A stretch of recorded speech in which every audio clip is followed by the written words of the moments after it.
Non è dato sapere quando siano comparsi i primi aquiloni, ma da sempre hanno affascinato le persone che vedono in loro un simbolo di libertà.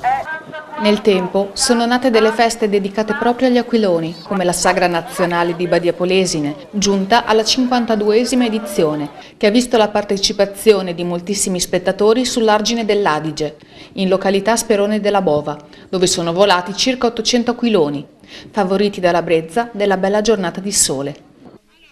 La giornata è andata molto bene, il tempo è stato clemente, anzi bellissimo.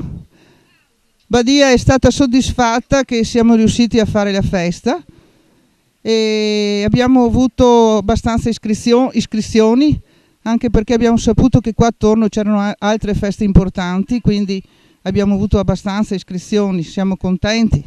Speriamo che le cose siano andate come dovevano andare per tutti. Non sono mancati i gazebo, che hanno ospitato gli amanti del classico picnic del 25 aprile. Assenti però sono stati gli stand con musica ad alto volume.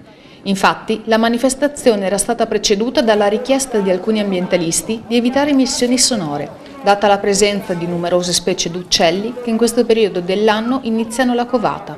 Noi abbiamo messo tutto quello che abbiamo concordato con la Vinca e siamo a posto, in regola.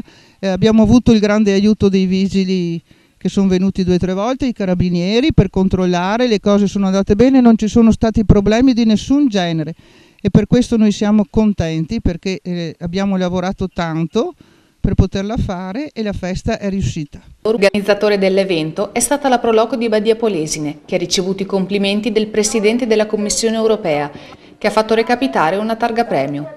Una medaglia è stata donata poi dal Presidente della Repubblica e dal Presidente della Camera. Anche la Regione Veneto e la provincia di Rovigo hanno contribuito con premi simbolici per i migliori aquiloni. Durante la cerimonia di premiazione della gara di aquiloni, la scuola materna Paola di Rosa si è aggiudicata il premio per il gruppo più numeroso, seguito dal CTG La Mongolfiera e il gruppo Pescaron di Somma Campagna.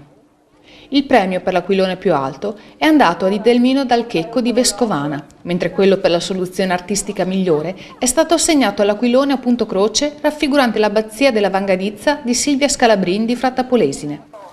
La Sagra degli Aquiloni è stato confermato come un appuntamento irrinunciabile per i badiesi.